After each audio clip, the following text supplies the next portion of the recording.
It's a big question. I'm not really sure that the fight fans are going to agree. I've been watching all these fights for years.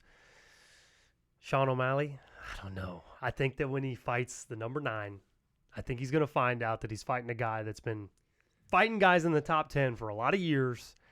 He's seen all the gymnastics. He's seen the crazy punches from different angles.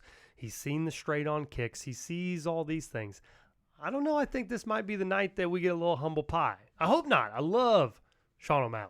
I hope that he doesn't get upset. But I think this is going to be one of his biggest challenges he's had, whether he wants to fully engage with the media and let everybody know that or not.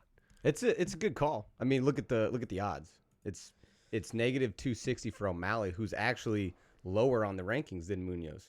Yeah, this is either going to be the catapult, just like Cheeto does. You know, Right. He catapults him into the top 5 kind of a deal, sets him up for another great fight, moves him up in the rankings rapidly, or it's going to keep him out of the top 10 for a little while probably.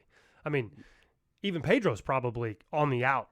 Well, I think he still draws a fan base. OMalley does. Yeah. So if he does lose, which I don't think he does, So you're on the camp. You think he's going to come out victorious. OMalley, he's the bantamweight star, and it's going to shine bright on Saturday. If it goes to the cards, hands down, no doubt that he wins. I think it goes to the cards. You're going to have some kind of, little nudge in the corner. Yeah. Dana's going to be like, are you sure you got that?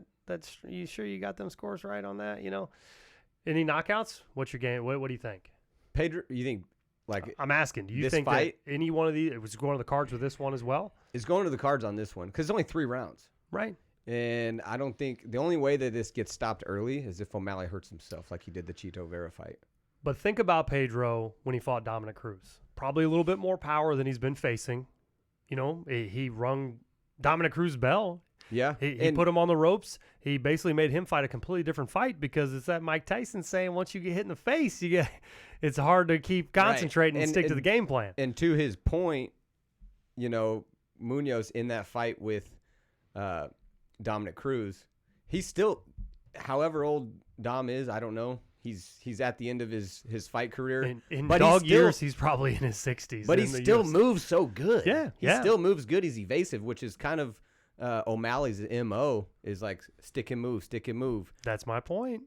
But he's got the variety. He's got the variety of strikes. So do you think he's got more striking abilities than Dominic Cruz? Like we're going to see something completely different? Yes. His strikes, he's one of the best strikers in the UFC. If not, in the bantamweight, he's the best striker by far, I think. Just the variety, the kicks, and the pinpoint accuracy. I mean, it's just a tough He's match. never taken much damage, though. That's the one thing that you never see him take a whole lot of damage. So when Pedro gets in there and if he catches him, just like he did with Dominic Cruz, my thought is if he actually lays, a nice shot on him, is it going to take him out of it? Are you going to see a different fighter? Are you going to see someone that's never had their bell rung and all of a sudden they do? How do they react? We've never seen that out of him. So if that transpires, you saw him get through the crazy movements of Dominic Cruz. He catches him. If that transpires here, we don't really know what to expect out of OMalley. You know what I mean? We've never really seen how he handles adversity in that way. So does he lose a bit of his power after he gets whacked? Does he lose a little bit of that elusiveness? That's kind of where I'm thinking that, unfortunately, I don't know. Pedro's looking good. He looked really great after the Dominic Cruz fight, and I think that he has a little bit more experience that when you're moving from a 9, he is a 9. But let's be honest, he's been fighting top 10 guys for a little while now. He's got a little bit of experience with top-level strikers. He's fought champs. That's what I mean. So, I mean, he's definitely has the experience. But like I said, this is with OMalley, he is the star of that weight class. And there's a reason that he's the star of that weight class because he's got highlight finishes. And his strikes are just like you're comparing him a lot to Dominic Cruz, which I get it. He doesn't have the same movement. Does not have the same movement. Right. He's got different strikes. He comes from different angles. And I think it's going to be hard for Pedro to time like he was doing with Cruz. He was kind of timing him and then coming in on his attacks. I don't think he does that with OMalley. So your vote is going to the cards, unanimous decision, Sean OMalley. Yes.